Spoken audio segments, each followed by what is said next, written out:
My RTX 3090 for the Win 3 is not turning on at all. Is this GPU dead? So the 3090s have been really hard to get and mine just completely stopped working. Let's see what happened, and is EVGA going to be able to help me out and replace this GPU? Let's get started.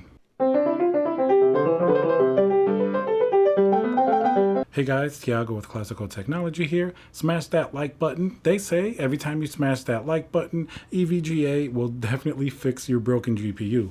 Alright, so this is the famous or infamous RTX 3090, and this particular model is the for the Win 3.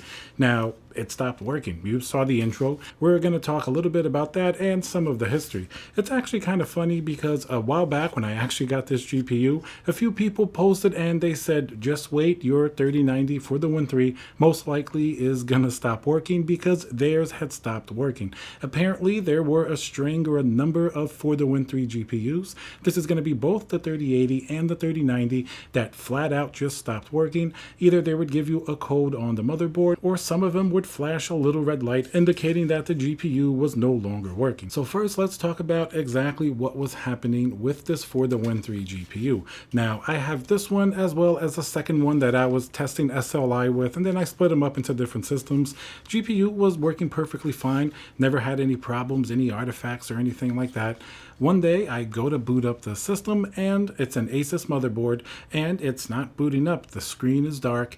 All I get is a code 97. Now I try to take the GPU out. I sort of, make sure everything was clear. Sometimes these big GPUs do have a little bit of trouble going into certain PCIe slots. First, I did try this on an X570 motherboard, the Godlike. Sometimes that would bump up a little bit because you can see it's a pretty thick GPU, but that didn't work on the separate motherboard either. And all the Asus motherboards were giving me a code 97. The GPU wouldn't even post into BIOS or anything like that. Certainly it would turn on, the lights would all come on. I didn't see a little red light or anything like that. The GPU itself would be powered and be on. The fans would be on, but I would not get any video at all. No matter what I did, I tried different slots. So basically I just came to the conclusion that the GPU is pretty much dead. And then, as I had heard before and then looked around once again, a lot of people actually had similar problems with the for the Win 3 specifically.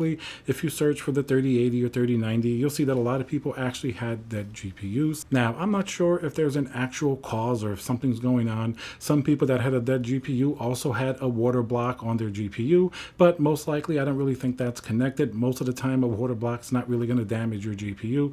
I think probably it's just something with the defect rate. If you look at the number of GPUs sold for the 3090 and 3080, even though they've been pretty rare and out of stock, definitely the ones that I've seen the most has to be some of these for the Win 3 GPUs in a lot of places, not only from EVGA itself and Micro Center and all of the drops that we saw.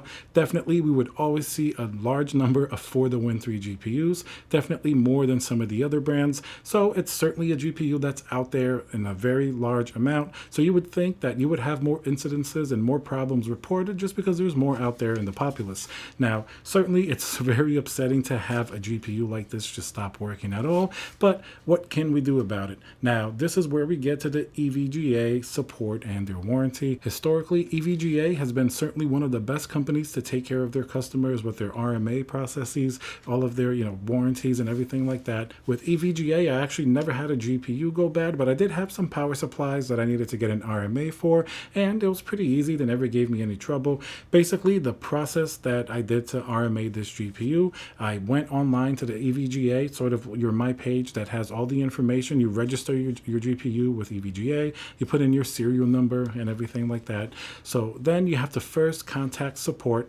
Basically, you describe what the issue is. Sometimes, depending on what it is, they'll try to troubleshoot the GPU and see if it's something that they can fix. If not, they'll give you a support ticket. And then basically you can RMA, which means that they'll send you a new replacement and you send this one back. You can choose to send this back first and then get the other GPU, or if you want to put up what they call collateral, meaning you'll have to pay the price of this GPU, you can actually cross-ship your RMA, meaning that they'll ship their GPU right away, the new replacement, and this one you have to send it back to them within 14 14 days.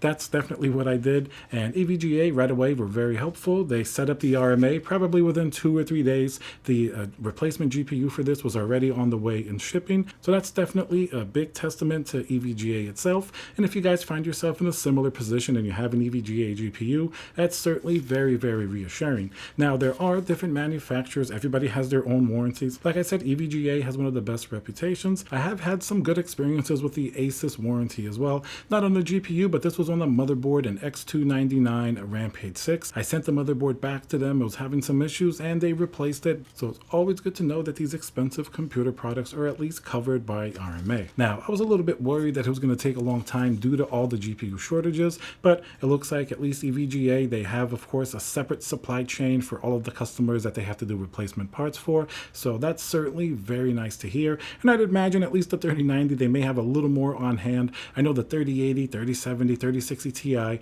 definitely have been a lot more popular just because their price to performance is so good. Because I'm sure even with those, you can probably get a pretty quick replacement. I guess the last thing you want to do after sometimes waiting months and paying a very expensive price to get something like this and it breaks is have to wait many more months before you can get a replacement. I always do reviews and hardware testing, so I'm lucky to have, another GPU to use in case this breaks. But it's nice to have it back in action because this definitely is one of my favorite GPUs. Extremely powerful, quiet, and I even think the little red clown lips on the front kind of looks pretty cool. They may send me one with the black update. I know they changed that. That's going to be pretty funny if they did. I know a lot of people don't like this. Myself, I probably would prefer this to be black. This does look a little bit funny. Kind of looks like a little smiley face or a clown face. But if you water cool it, then you don't really have to worry too much about that because then you're just using the PCB.